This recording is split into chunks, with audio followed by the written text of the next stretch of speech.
and welcome Mr. So from the Ramsar Regional Center, East Asia. Mr. So, at the moment, would you like to tell us what you're doing? It's very interesting and innovative. Yes, I am doing here in the baseball field. We are doing a World Wetlands Day campaign. We feel that this is Wetlands Day is not just a one-day event. It's a year-long campaign. So we are now together with the Secretary General, Dr. Musunda Mumba. She declared the start of the game just 5 minutes ago, and then we are now wearing Ramsar Virgin uniform today. So not just us, the players, even players are wearing, and it broadcasts all over the Korea. So Wow, it's amazing. amazing event. Yeah, it sounds great. It's an excellent way of reaching audiences and reaching people that maybe we wouldn't normally reach. So that's a Yes, great event. thank you very much. I have 10 minutes. I'll be very brief. Uh, the explaining the what the Ramsar Regional Initiative is. What do they do for the Ramsar Convention? In this slide, my name is on the below, and then my emails. So if you have any questions, please contact me, and then I will provide further information on the RIs if my explanation is not enough.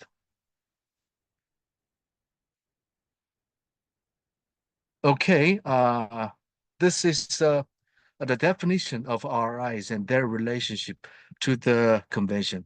The most recent document about the Ramsar Region Initiative is Resolution 14-7 with Ramsar Region Initiatives. So like I put this one paragraph here. Ramsar Regional Initiatives, RIs, under the Ramsar Convention are intended as an operational means to provide effective support for improved implementation of the convention and its strategic plan in specific geographic regions through voluntary international cooperation on wetland related issues of common concern. So like here, uh, the definition itself, RIs, these are the operational means of the Ramsar Convention to support, to support the implementation of the Ramsar Convention. So there are now 21 Ramsar region initiatives existing after the Ramsar COP 14, four Ramsar regional centers for the training and capacity building, and 17 Ramsar regional networks for regional cooperation. But it is not really clearly divided into the RRCs and then networks because I will explain this later. And then RIs have various types of governance. All the RIs have their own governance system. Even for the RCA, we have quite a unique governance system. So explaining this is very it requires a lot of time. So I will just leave it.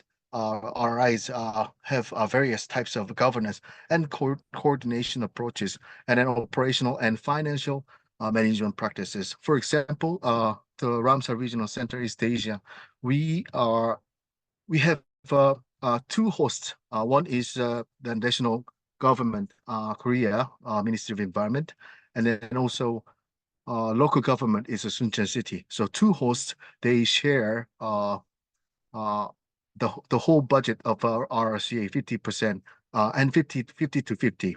So we are supported by the two host governments. So this is different from other RIs. So other RIs like a MedWed, they have a more advanced system. They receive support from the member countries. So we also need to be advanced like that in the future, in the sometime in the future. And then our RIs can be regional centers or networks, or a mixture of both. Ramsar Regional Center East Asia is a Ramsar Regional Center, but we also work as a regional networks in the region. So we are like a mixture of those two functions, capacity building and also networks.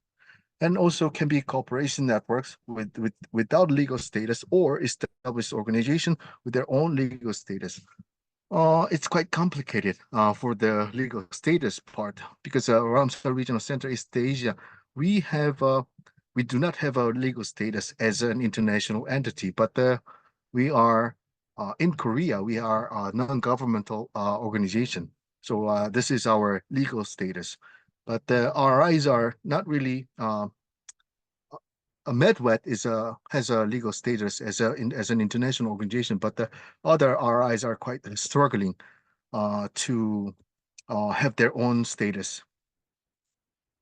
And how do they get get set up?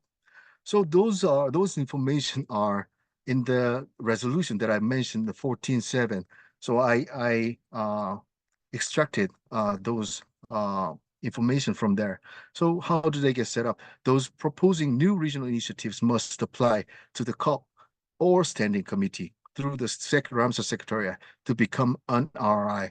An application will follow the template in the Annex 2 of the Resolution 14.7. Their established is justified. Can you hear me well? You were just breaking up a little bit, Mr. So. Yeah. Could you just repeat that last sentence, please? Yeah, their establishment is justified as a region, as a response to the needs of a region concerned. They comply with existing resolutions and the decisions on the RIs. But you just need to think about the resolution 14.7. This is a base document to become an RI. So you just need to fill up the form in the Annex 2. Then you can submit that application to the Ramsar Secretariat, and then it's going to be delivered to the Standing Committee or Ramsar Co. What do they aim to do? This was shown in the definition paragraph. RI should support operational implementation of the convention and its strategic plan. So we normally, mostly, we support the implementation of the Ramsar Convention and its strategic plan in the specific region. And RIs improve implementation of the convention, of course, through the international cooperation within the region on wetland-related issues of common concern. So we do work for the Ramsar Convention, implementation of the Ramsar Convention through the international cooperation. This is what we do. And then about the Ramsar Regional Center East Asia, we work with the 18 member countries, Bangladesh, Bhutan, blah, blah, blah, and Vietnam. So 18 countries we work together. But we have one big principle for our work. Any of our RCA's activity should give equal impact to all the members. So whenever we do organize activities, we invite all of them, or we rotate in one country by one country. Then we can keep our impact equal to all the members. Our decision-making body is a steering committee, and then our operational unit is secretariat. So we have 7 officers in my office. And program team, they do capacity building and wetland city network, and then grant program, they are in charge. And the network team, WILI Asia Oceania, and SWS Asia chapter, and Asian Wetland Symposium. And then we are now preparing for the Asia Wetland School Network. And then finance team take care of all the administration work and finances. And the web and design team, they do take care of our website and then our web magazine. So that's it. So if you have any further questions on the RIs, please feel free to contact me, and I'll do my best to give you the right answer. Thank you. Thank you so much, Mr. So. We really appreciate you taking time out of your extremely busy week to do that. It's amazing to see how much the Ramsar regional initiatives actually deliver. I think they can be seen as an extremely useful tool in terms of how the convention gets work delivered on the ground. And just from the range of things that you guys do at the Ramsar Regional Center East Asia, it's always very impressive to see. And I think if we have more regional initiatives who are as active as you, I know there are a few, you mentioned MedWet, then that could definitely be something that would help get the convention better known and get it better implemented as well.